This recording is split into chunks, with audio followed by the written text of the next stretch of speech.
తెలుగు జాతి స్వర్ణ యుగం కోసం అంటే కదిలి రాని గట్టిగా చెప్పాలి. అందరూ పిడికిలి బిగించి అవసరం లేచి నిలబడుకొని అందరూ లేచి నిలబడుకోండి.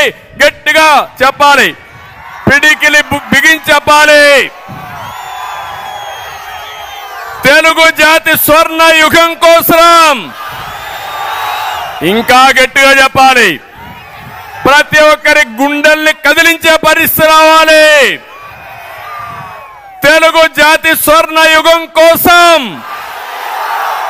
తెలుగు ప్రజల ఆత్మ గౌరవం కోసం, స్వచ్ఛమైన ప్రజాపాలన కోసం, తెలుగు జాతిని నెంబర్ 1 చేయడం కోసం, పోలవరం పూర్తి చేయడం కోసం, రైతుల భవిష్యత్తు కోసం, అక్వా రైతుల కోసం, మన బిడ్డల ఉద్యోగాల కోసం, ఆడబిడ్డల రక్షణ కోసం రాష్ట్రాన్ని కాపాడుకుందాం. చాలా సంతోషం. మళ్ళీ అడుగుతున్నా, సైకో పోవాలి. ఇక్కడ జనసేన కూడా ఉంది కాబట్టి సైకో అంటే పోవాలని గట్టిగా చెప్పాలి. సైకో, సైకో పాలన, సైకో పాలన. అదే మాదిరిగా తెలుగుదేశం జనసేన కూటమి వర్ధిల్లాలని చెప్పాలి. తెలుగుదేశం జనసేన కూటమి, తెలుగుదేశం జనసేన కూటమి, తెలుగుదేశం జనసేన కూటమి. అదే సమయంలో ఎన్టీఆర్ అంటే అమరాయ్.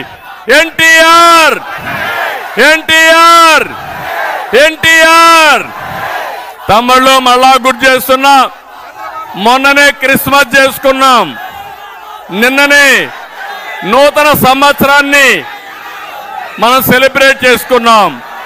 తొందరలోనే సంక్రాంతి వస్తుంది. సంక్రాంతి వేడుకలు పశ్చిమ గోదావరి జిల్లాలో చాలా బాగా జరుగుతాయి. వేరే అన్ని ప్రాంతాల నుంచి పశ్చిమ గోదావరి జిల్లాకు వస్తారు. దానికంటే మన సాంప్రదాయాలు నేను చెప్పను. మీ అందరూ కూడా సంక్రాంతి బ్రహ్మాండంగా జరుపుకోవాలని మనస్ఫూర్తిగా ఆకాంక్షిస్తున్నా. అందరికీ సంక్రాంతి శుభాకాంక్షలు. మళ్ళీ ఒకటి కోరుతున్నా, ఈ సంక్రాంతి ఎట్లా జరుపుకుంటామో రేపు ఎన్నికలకు కూడా సిద్ధం కావాలి. ఇంటింటికి వెళ్ళాలి, ప్రతి ఒక్కరికి చెప్పాలి, చైతన్యాన్ని కలిగించాలి. రేపు రాబోయే రోజుల్లో వైఎస్ఆర్ కాంగ్రెస్ పార్టీని చిత్తుగా ఓడించాలి, బంగాళాఖాతంలో కలిపేయాలి. సిద్ధమా అని మిమ్మల్ని అడుగుతున్నా.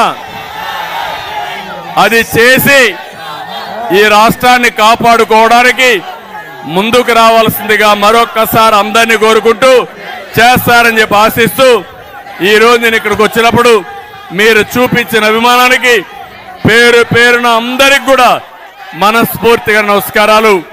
ఈ మీటింగ్ బ్రహ్మాండంగా జయప్రదం చేసిన రెండు పార్టీ నాయకులకి, కార్యకర్తలకి అందరికీ ధన్యవాదాలు.